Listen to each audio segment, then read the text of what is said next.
자, 이거 코스피 200 지수도 마찬가지예요. 코스피 차트하고도 마찬가지지만 밑에 있는 갭이 발생을 했습니다. 그래서 이게 조정이 나오게 된다면 315포인트까지는 다시 내려갈 수 있는 그런 상황이기 때문에 이걸 좀 조심하면서 대응을 하셨으면 좋겠어요. 이 코스피 지수보다 코스피 200 차트를 보면서 대응을 하시는 게 가장 좋은 게, 코스피 200 지수는 시총의 가장 큰 종목 200개 종목을 하나로 뭉쳐놓은 게 코스피 200 일봉 지수입니다.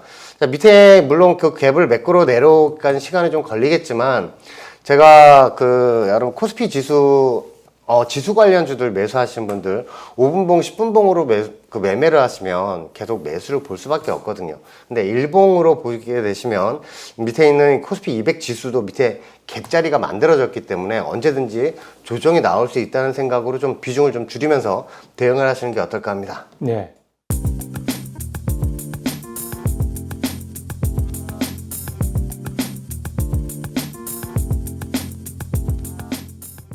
네, 투자원 시청자 여러분 안녕하십니까.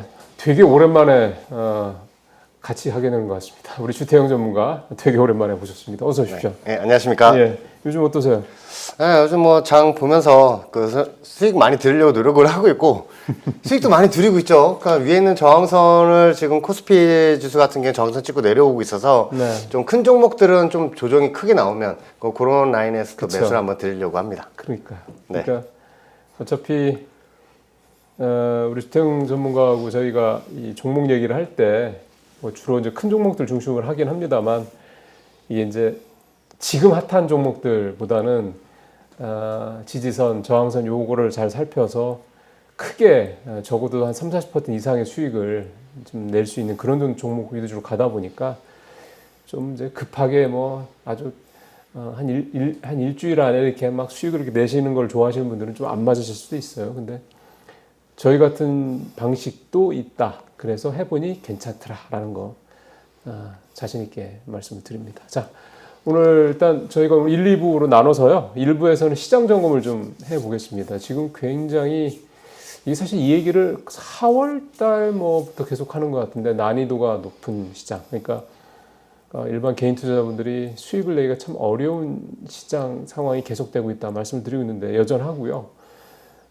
관세가 좀 어느 정도 좀 완화가 되는 듯 했는데 또 관세 말고 뭐 신용등급도 강등되고 참 머릿속이 복잡해지는 그런 변수들이 자꾸 발생을 하고 있습니다. 그래서 차트상으로 주요 지수들의 현재 상황 한번 점검해 보고, 지금 시장 상황이 내가 좀 뭐 이를테면 저가 매수에 따라가 들어갈 만한 상황인지, 아니면 시장 자체가 지금은 이제 새로 들어가는 부분은 좀 조심해야 될 상황인지, 아니면 갖고 계신 물량을 조금 비중을 축소하거나 정리하거나 이런 상황인지, 이런 부분들 먼저 좀 살펴보도록 하겠습니다.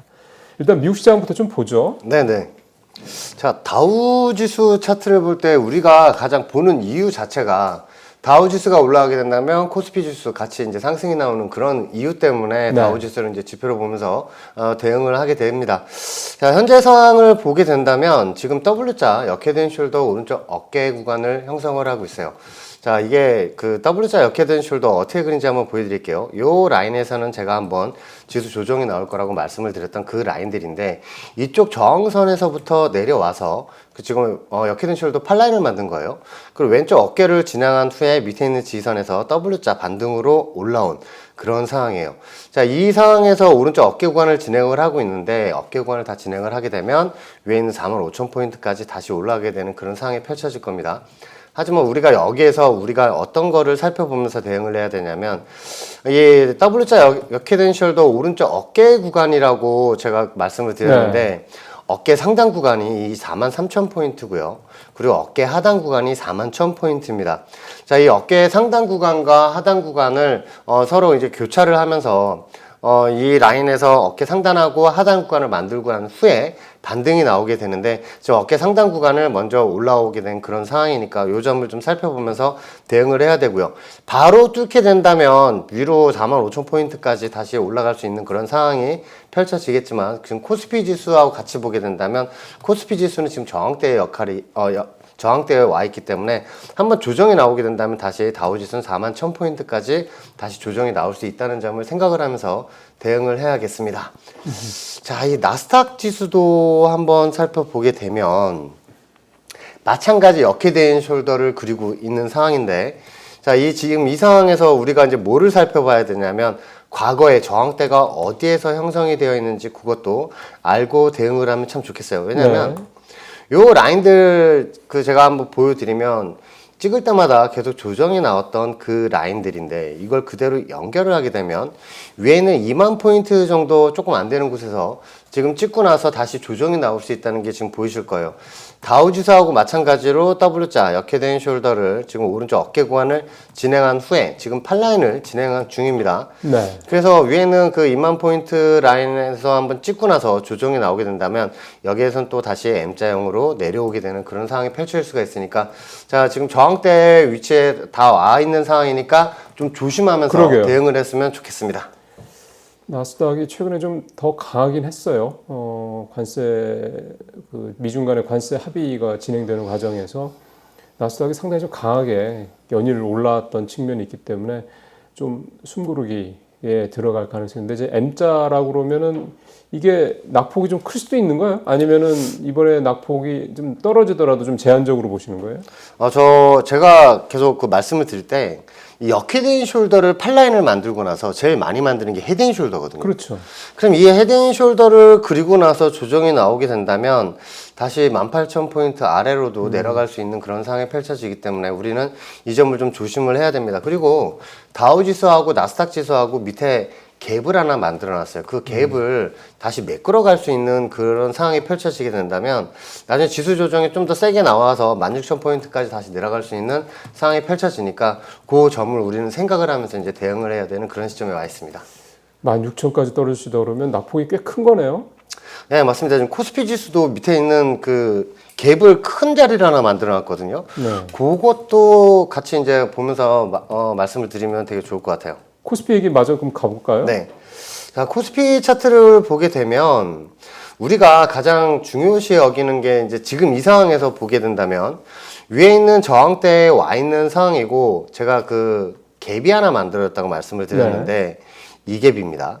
여기에 보면 2,300포인트, 2,350포인트 정도에서 갭이 아주 크게 발생을 했어요. 자, 이 갭 같은 경우에도 제가 315콜 매수를 드리면서 4,300% 수익을 단 하루 만에 드렸잖아요. 그 라인도 밑에 있는 지지선들을 찍었기 때문에 이제 한번 반등이 나올 것이라고 말씀을 드리고 나서 그 과거 전에 이제 그 갭이 하나 만들었었는데 그 갭을 메꾸러 올라갈 거라고 말씀을 드렸어요. 그 갭을 메꾸러 올라가는 거 좋은데 또 갭을 만들면서 올라가면서 그 갭을 메꿨다라는 게 지금 가장 중요한 포인트입니다. 그래서 지금 코스피 지수 같은 경우에는 위에 있는 저항대에서 내려오게 된다면 밑에 있는 이 갭 라인을 만들게 된다면 메꾸러 내려오게 된다면 2,350포인트까지 다시 조정이 나올 수가 있으니까 이 점도 우리가 생각을 하면서 대응해야 되는 그런 시점입니다. 그러면 지금 2,600이 넘은 상태인데 네. 다시 2,300대로 또 내려올 수 있다. 결국 이제 박스가 2,300에서 2,600 사이에서 계속 왔다 갔다 하는 그런 얘기가 되는 거네요. 네, 그래서 지금 상황에서는 지수 관련주들을 그 추가로 뭐 매수를 하시거나 신규 매수로 다가가시는 것보다는 좀 비중을 좀 줄이면서 현금 보유를 좀 많이 하시는 게 나중에 이제 차후에 지수 조정이 나왔을 때 더 싼 가격으로 매수를 할 수 있지 않을까 그렇게 생각을 합니다. 그러게요.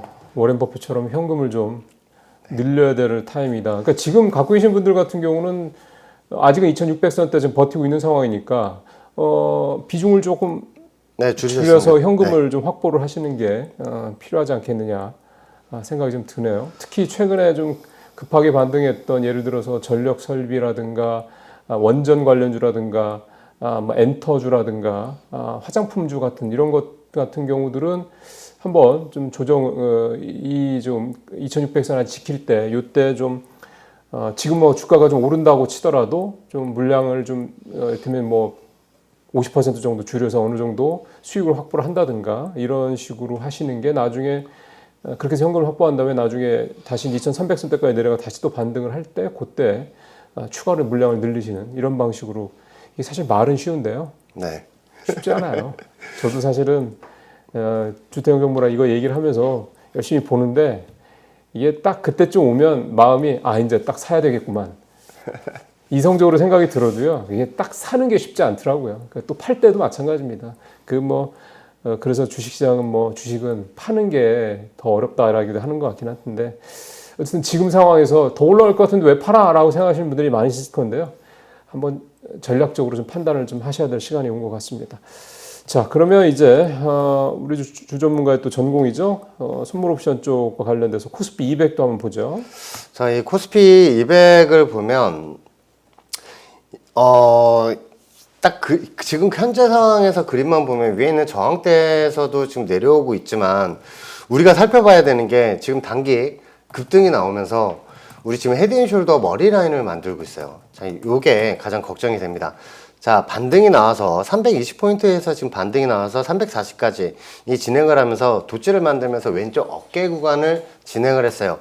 그래서 급반등이 나오면서 지금 위에 있는 그 저항대에서 지금 내려오고 있는 상황인데 요 상황을 우리가 살펴보게 된다면 여기서 다시 반등이 나와도 M자형 헤드앤숄더 머리 라인을 완성하는 구간이에요. 그래서 지금 구간에서는 고점이 형성이 되어 있다. 그리고 다시 한번 밑으로 내려서 340포인트까지 내려오게 된다면 헤드앤숄더 오른쪽 어깨 구간을 진행을 하기 때문에 한 번 더 조정이 나올 수가 있습니다. 자, 이거 코스피 200 지수도 마찬가지예요. 코스피 차트하고도 마찬가지지만 밑에 있는 갭이 발생을 했습니다. 그래서 이게 조정이 나오게 된다면 315포인트까지는 다시 내려갈 수 있는 그런 상황이기 때문에 이걸 좀 조심하면서 대응을 하셨으면 좋겠어요. 이 코스피 지수보다 코스피 200 차트를 보면서 대응을 하시는 게 가장 좋은 게 코스피 200 지수는 시총이 가장 큰 종목 200개 종목을 하나로 뭉쳐놓은 게 코스피 200 일봉 지수입니다. 자, 밑에 물론 그 갭을 매끄러 내려오기까지 시간이 좀 걸리겠지만 제가 여러분 코스피 지수 지수 관련주들 매수하시는 분들 5분봉, 10분봉으로 매매를 하시면 계속 매수를 볼 수밖에 없거든요. 근데 일봉으로 보게 되시면 밑에 있는 코스피 200 지수도 밑에 갭자리가 만들어졌기 때문에 언제든지 조정이 나올 수 있다는 생각으로 좀 비중을 좀 줄이면서 대응을 하시는 게 어떨까 합니다. 네. 5분봉, 뭐 10분봉 이렇게 분봉 차트로 거래하시는 분들 많으십니다. 이런 분들은 사실 지금 주 전무가 말씀하신 대로 짧게 거래를 할 수밖에 없는 거죠. 이렇게 하면서. 그래서 이건 사실은 취향인데요. 만약에 분봉으로 해서 수익을 적절하게 내시는 분들이라면 뭐 그렇게 가시는 게 맞고, 지금 주 전문가가 늘 말씀하신 대로 일봉을 기준으로 이제 보는 게 이제 나한테 맞는다 그러면 그렇게 하시는 게 맞고, 이게 결국 이제 그 본인의 투자 패턴에 따라 좀 다를 수밖에 없는 것은 어떤 분은 뭐 주봉이나 뭐 월봉 가지고 또 주로 거래하시는 분도 계시니까요. 어쨌든 저희는 주로 저희는 이제 일봉을 가지고 계속 이 차트를 설명을 좀 드리는 거기 때문에 그거에 맞게 이제 참고를 하시면 되겠습니다. 지금 주요 지수들 다우, 나스닥, 코스피 200까지 이제 국내외 주요 지수들 4개를 살펴봤는데 공통점은 이제 좀 쉬어갈 타이밍이 왔다는 얘기네요. 네, 그죠? 지금 고점에 좀 많이 와 있고요. 네. 오늘 같은 경우에도 지금 위에는 반등해서 시작을 했지만 위에는 저항선을 찍고 계속 조정이 나오고 있어요. 근데 이게 하락장의 특징이 있습니다. 하락장이 나오기 전에는 꼭 저항대를 한 번씩 찍으면 이렇게 조정이 나와요. 저항선에서. 근데 상승장이면 조정이 나오더라도 지지선에서 계속 반등이 나오는 그런 장세인데 어제 오늘 같은 경우에 계속 저항대를 찍을 때마다 조정이 나오는 그런 상황이니까 요것도 한번 참고하시면서 대응하셨으면 좋겠습니다. 작년 같은 장은 분명히 아니에요. 작년처럼 작년에 이맘때 여러분들 혹시 거슬러서 생각해 보시면 겁나 잘 올라갔죠. AI 주부터 시작해서 그때는 전력 설비, 화장품 그다음에 식료품 전력 설비 등등등해서 참 잘 나가는 종목들 되게 그때는 뭘 사야 될지 몰랐을 때죠. 내수주들 일부 좀 안 좋았고 대부분이 별로 안 좋아. 엔터주들 되게 부진했고 등등등 빼면요. 근데 지금은 이제 분위기가 조금 바뀌었죠. 그리고 작년과 큰 틀에서 봤을 때 지금 예를 들어서 저희가 오늘 따로 보진 않겠습니다. 엔비디아나 테슬라 같은 경우도 전고점 좀 못 뚫고 있는 거잖아요. 네, 엔비디아는 저항선을 뚫었고요. 그 전고점을 뚫었어요? 전고점은 못 뚫었습니다. 그러니까요. 네, 전고점은 못 뚫었습니다. 이게 더 가려면 전고점을 뚫어야 되는데 지금 엔비디아도 그렇고 엔비디아가 최근에 좀 대만에서 열리는 컴퓨텍 2025에서도 젠순왕이 또 여러 가지 포부를 그리고 있는데 작년 컴퓨텍스 2025 때 엄청나게 우리나라 언론에서 기사 쓰고 젠순왕 거의 영웅처럼 하고 그랬었지 않습니까? 그때 엔비디아 주가 잘 나갈 때죠. 네, 맞습니다.